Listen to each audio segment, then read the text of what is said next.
The noon sun hung over the dusty town of Clearwater like a burning brand when Ilara stumbled into the center of the street, her dress torn from the shoulders and her knees scraped raw, the sound of her own heartbeat louder than the thundering hooves behind her. She had been running since sunrise, running because two men, debt collectors with no mercy in their bones, had taken her infant son, claiming her late husband's unpaid loan was theirs to settle however they saw fit.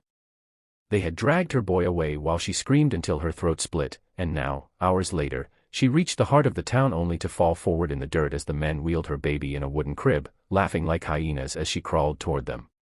Her fingers clawed the earth, trembling with desperation, every memory of her child's tiny hands pressing against her chest urging her to keep going, even as the townsfolk stood aside, silent, afraid to interfere with men who answered to nobody but violence.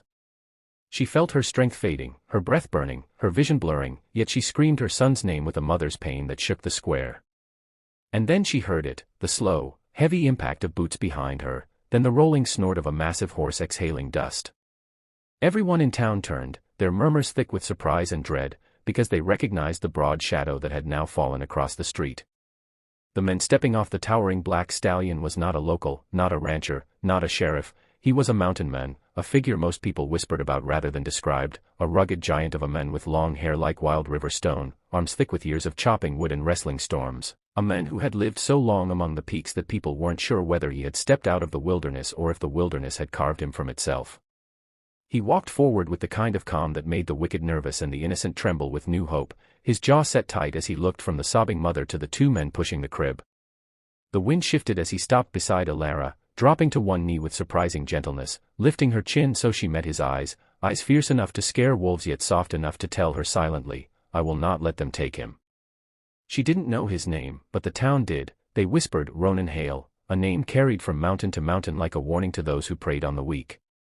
Ronan stood slowly, cracking the knuckles of his giant hands, every breath of his chest a promise that hell itself was about to be unleashed.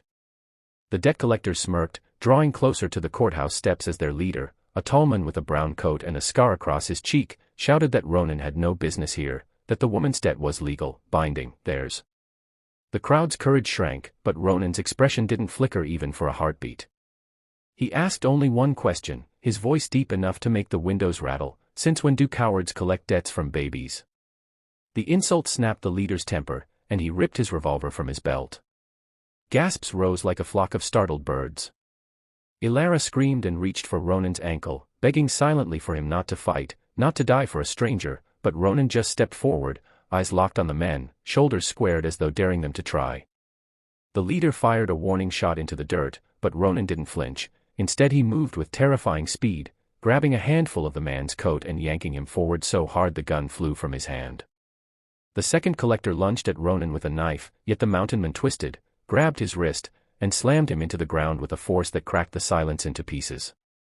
The crowd scattered but watched from behind barrels and posts because they knew, everyone knew, the fight wasn't over.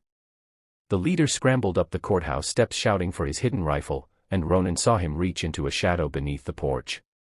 Ronan sprinted like a falling boulder, leaping the last 3 steps, grabbing the rifle barrel before it could aim. A struggle erupted, wood splintering, boots screeching against the boards, curses ripping through the air, until Ronan smashed the rifle aside and pinned the leader to the wall with one huge hand around his throat.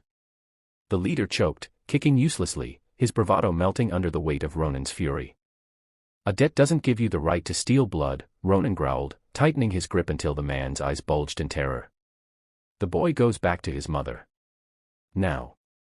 The other collector, still groaning on the ground, reached for the crib's handle to flee with the baby, but Ronan threw the leader aside and stormed down the steps, roaring so loudly the horses tied to the post reared back. He grabbed the crib's wooden frame, lifting it effortlessly with one arm while snatching the man by his collar with the other. With a brutal twist, he threw the men into a pile of crates that shattered under his weight. And then, in the sudden hush, Ronan knelt beside the crib and checked the baby, a tiny bundle with bright eyes blinking up at the enormous stranger.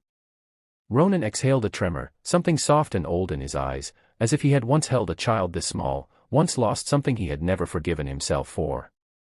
He picked up the baby gently, lifting him from the crib with the care of a man handling a miracle. Ilara crawled the last few feet, tears streaming down her face, arms reaching in desperation.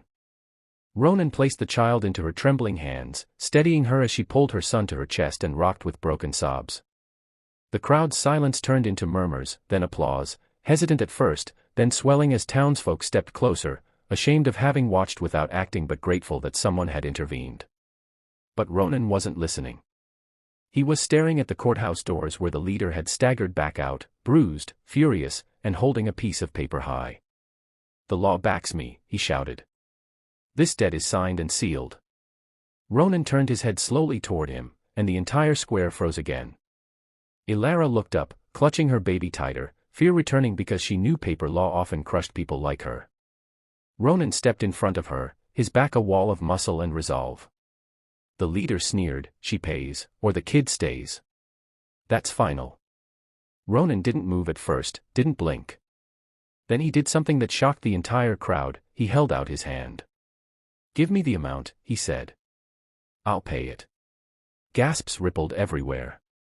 Ilara shook her head, her lips trembling, trying to say no, trying to say he didn't owe her anything. But Ronan didn't look at her, his gaze stayed locked on the leader. The men hesitated, because he hadn't expected Ronan to take the legal route, but greed was greed. He named an outrageous number, more than any rancher made in a year. Ronan reached into his worn leather vest and pulled out a heavy pouch. The metallic clink inside made the leader's eyes widen. Ronan tossed the pouch at his feet. "Count it," he said. The leader snapped the strings open, his hands shaking, and the color drained from his face. It was too much. More than enough. Ronan paid without asking for change. "The debt," Ronan growled, "is done." Cheers erupted bright and loud across the square, but Ronan just turned and placed a hand on Ilara's shoulder, helping her stand as she held her baby close. Her tears soaked into his shirt as she whispered thank you over and over, unable to breathe, unable to believe what had just happened. Ronan nodded once, his expression unreadable, but in his eyes flickered something old, pain, memory, maybe the ghost of a child who once needed saving and never got it. The crowd parted for him as he walked toward his horse, the entire town watching him like he was some mythical force that had passed through them. Ilara, trembling with her baby in her arms, called out after him, begging him not to leave, not now, not after saving her life. Ronan paused, one boot in the stirrup, looking back at the woman whose world he had just changed. The wind stirred dust around them as he said quietly, "I didn't come to be a hero. I came because someone had to stop them." But the leader of the debt collectors, though defeated, wasn't done, not by a long stretch. As Ronan mounted his horse and the crowd celebrated, the leader's eyes narrowed with a hatred that promised vengeance. He whispered to his injured partner, "Get the others. Tonight we take back everything, and burn that woman's life to the ground." And while Clearwater cheered, unaware of the danger rising like a storm in the shadows, Ronan glanced over his shoulder once more, because he could feel it too. This wasn't over. And he wasn't leaving until it was. Ronan Hale had barely stepped away from the cheering crowd, barely swung himself onto the saddle of his massive black stallion, when the air around him shifted, an instinct carved deep from years of surviving storms and ambushes in the unforgiving mountains. Something was wrong, terribly wrong, and his jaw clenched as he turned his head toward the courthouse where the battered debt collector had vanished moments before. Ilara, clutching her infant against her chest, stood near the steps trembling with relief, unaware of the danger creeping back like a venomous snake. Ronan dismounted again, boots thudding as he walked toward her, his shoulders tense with unspoken warning. "Go home," he told her softly, his voice a low rumble. "Lock your doors. Do not step outside until morning." But Ilara grabbed his arm, tears streaking dusty lines down her cheeks, her voice breaking as she whispered, "Are they coming back?" Ronan didn't answer in words, he didn't need to, because the way he looked at the distant hills, the way his hand slid unconsciously toward the hatchet on his belt, said everything. The townsfolk, caught between hope and fear, watched him with wide, uncertain eyes. He didn't wait for questions. He walked straight to the sheriff's office, pushing open the wooden door with a force that rattled the glass. Inside, Sheriff Porter, an aging man with a tired mustache and hands worn from years of doing too little and regretting too much, looked up in alarm. "Those men," Ronan said, placing both hands on the desk, "they're bringing more." Porter swallowed hard, his shame evident. "Ronan, these boys, they're not just thugs. They're hired by a ranch syndicate bigger than this whole town. You beat them publicly. They won't let that stand." Ronan leaned in, his stare cold enough to freeze whiskey. "Then we don't wait. We take the fight to them before they get to her. The sheriff hesitated, looking through the dusty window at Alara and her child. Regret flickered across his tired face, regret that he hadn't helped earlier, and something inside him hardened. "What do you need?" he whispered. Within minutes the town square transformed. Doors slammed. Men grabbed rifles from behind counters. Women pulled their children indoors. Yet even with all the scrambling, Ronan knew the truth: Clearwater wasn't ready for the kind of men coming their way. So he made a decision he had sworn he would never make again. He walked to his horse, untied the leather pack strapped to the saddle, and unwrapped something he hadn't touched in 5 long years, a massive iron-forged mountain axe, its blade etched with symbols from the high peaks, its weight a reminder of a bloody past he had tried to bury beneath snow and silence. When Alara saw it, she gasped, stepping closer despite the fear in her eyes. "Why are you doing this?" she whispered. "You don't even know us." Ronan froze, memories flashing: another woman, another child, another winter night when he wasn't fast enough to save them. He swallowed the ache and finally said the truth, because once, someone needed saving. "And I failed. I won't fail again." Alara's breath trembled, and before she could speak, a sharp whistle echoed across the valley. A scout ran into town screaming, "They're here." Riders, lots of them, coming fast from the east ridge. The crowd scattered to hide, and Ronan motioned to the sheriff to take position.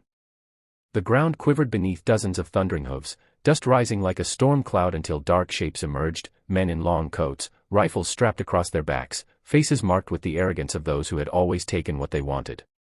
The debt collector leader rode at the front, bruised but burning with hate, pointing directly at Alara. "Bring me the woman," he shouted, "and take the kid. The mountain freak doesn't leave this place alive." The riders surged forward, gunfire erupting, bullets ripping into barrels and railings as townsfolk ducked behind cover. Ronan didn't flinch. He marched forward alone, axe in one hand, revolver in the other. He fired first, 2 shots, clean and precise, knocking 2 riders from their saddles before they even had time to scream. Chaos exploded. Horses reared. Townsfolk returned fire. The square filled with smoke and dust. Ronan charged straight into the wave of attackers, swinging his axe with a force that sent men flying from their mounts. A rifle cracked behind him. Ronan spun, blocking the bullet with the axe's metal edge, sparks jumping like fireflies. He fought like a man possessed, not with rage, but with purpose, each strike fueled by memory, each motion a vow that this time, no child would be taken from a mother's arms. Alara sprinted toward shelter as the sheriff pulled her inside the office, but just as she crossed the threshold, the crib she had abandoned in fear rolled forward, and a rider leaned down, snatching the baby. Alara's scream tore through the air like a blade.